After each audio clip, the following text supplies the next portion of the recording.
Joining us now in Fredericton is someone who has been part of repatriation ceremonies for Canadian soldiers, retired combat engineer Sean Connors. Thank you so much, Sean, for making time for us. Thanks for having me. Sean, I know that you've been through this in a very personal way that many people have not. 9 of your comrades who served with you in the platoon died in Afghanistan in 2 separate incidents. So you have been part of these repatriation ceremonies in a very intimate way. I want to start by asking you, what is the significance, the importance of these repatriation ceremonies and participating in them? It's a chance for Canadians to actually see firsthand the sacrifice that goes into doing one of these deployments. This is somebody's son who had the courage to stand up and serve. I want to ask you, watching everybody saluting his body as it was passing in the snow, unflinchingly, what does this signify for people at home who are watching this broadcast? What should they be thinking about during these moments? It's the courage of us Canadians that stand up for what we believe in. You're called to go to some other land to fight for your country, to fight for democracies, to protect nations, and it's important for Canadians to realize the true face of our soldiers going over there. And as a result of it, these are some of the unfortunate things that happen. And it's not going to be the last, unfortunately. We don't know the cause of his death yet. It's being investigated. We're being assured that the other people deployed as part of this mission, where Canada is a leader, about 2,000 troops overall deployed as part of Operation Reassurance, that there is no imminent threat to their safety. Does it matter what was the manner of his death in a moment like this? No, it doesn't. No. Not at all. I mean, the young man stood up. He's a Canadian soldier.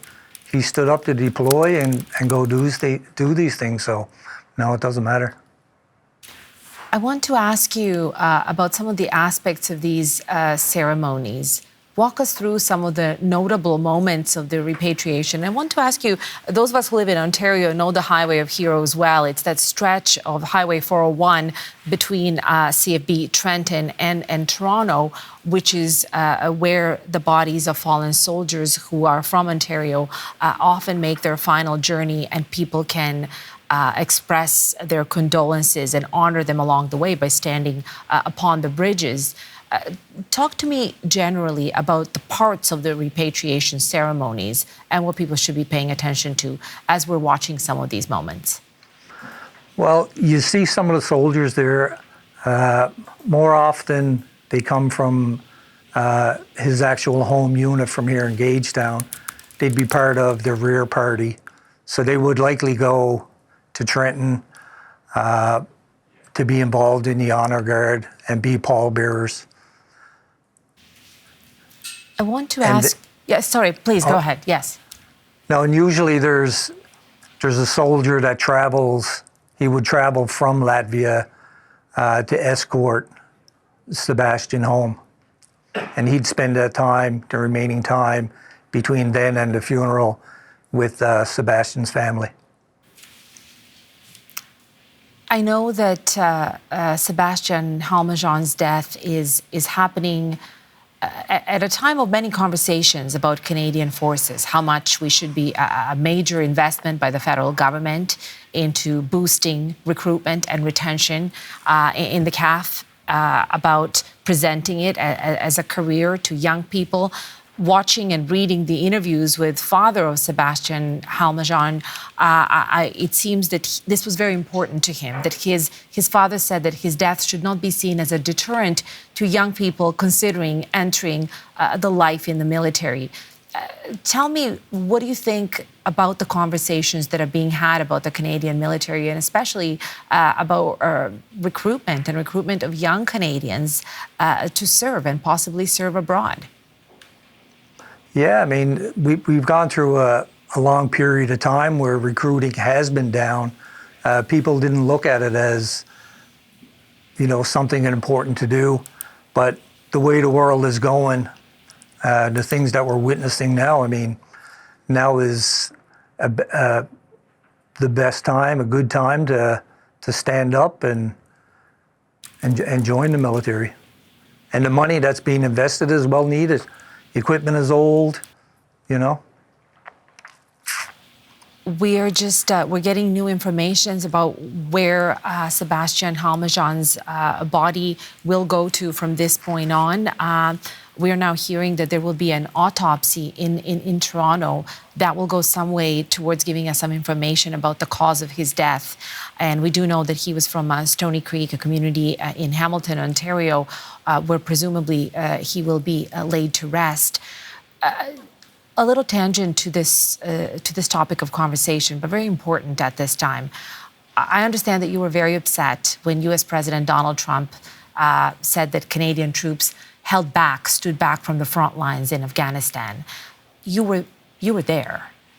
You know intimately what Canadian troops did in Afghanistan, in Kandahar. What would you say to Donald Trump if you had a chance? I'm not here to debate politics or anything. It's very frustrating to hear comments like that for Canadian soldiers because it erases what we did over there. We took over Kandahar, which was probably the most dangerous place in the country, and we were involved in some major combat operations there. So Canadian soldiers, we don't ask for recognition for it, but what we do is we demand accuracy and respect from what we did. And for the fallen soldiers that went over there and paid the ultimate price, their families demand an apology. It's outrageous. Something that was echoed by the British Prime Minister Keir Starmer and by prime ministers and presidents of many of the other countries who served in Afghanistan. Sean, while we still have you, I just want to ask you on this very sad day for Canadians, this man was so young, had served for only 3 years, was dreaming of joining Canadian forces, and his father said that these 3 years were the best 3 years of his life, that he was absolutely living his dream serving there. What would you want people to think of at this moment where we're all thinking about the importance of our armed forces in protecting us, protecting our sovereignty, and also protecting freedom and democracy in the world? What message do you hope this young man's untimely death relays to people at home? Sebastian stood up. He had the courage to get up and put on the uniform and go defend on something that he believed in. And I just put it out to Canadians themselves. Stand up, support the uniform, stand behind the uniform, and speak out for what's right and what we deserve. Sean, thank you so much for sharing your time and your expertise with us. Really appreciate it. Thank you for having me. That was retired Canadian Armed Forces combat engineer Sean Connors in Fredericton.